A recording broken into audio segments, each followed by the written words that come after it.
నిన్న జరిగిన పిఠాపురం ఆవిర్భావ సభ మీటింగ్ అదిరిపోయిందండి. పాన్ ఇండియా మీటింగ్ చెప్పాలంటే ఇంగ్లీషు, హిందీ, మలయాళం, కన్నడ, తమిళ్, మన తెలుగులో ఫస్ట్ టైం అండి పాన్ ఇండియా స్పీచ్ ఇది. చెప్పాలంటే ఎరక్కొట్టేసాడు. అంటే మన వీర మహిళల కోసం చాలా గొప్పగా మాట్లాడారు, శత్రువుల కోసం చాలా గొప్పగా మాట్లాడారు, మబ్బుల్లో పరిగెట్టే ఉడుకు రక్తం యువకుల కోసం గొప్పగా మాట్లాడారు.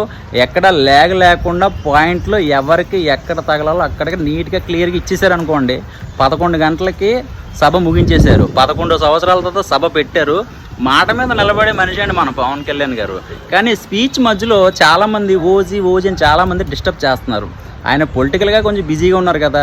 నిజంగా మీరు సినిమా చూడాలి అనుకుంటే కనుక ఈ 11 సంవత్సరాల రాజకీయంలో ఆయన ఫస్ట్ ఓడిపోయిన దగ్గర నుంచి ఆయన ఓటమి పాలయ్యాక మాటలు పడడం, ఫ్యామిలీని తిట్టడం ఇవన్నీ ఫస్ట్ హాఫ్ ఎడిట్ చేసుకోండి. ఆ షార్ట్లన్నీ కూడా. ఇంటర్వెల్ అయితే మాత్రం గుర్తుపెట్టుకో, అధాపాతాలనికి తొక్కకపోతే నా పేరు పవన్ కళ్యాణే కాదు, నా పార్టీ జనసేన పార్టీయే కాదని ఇంటర్వెల్ సీన్ పెట్టుకోండి.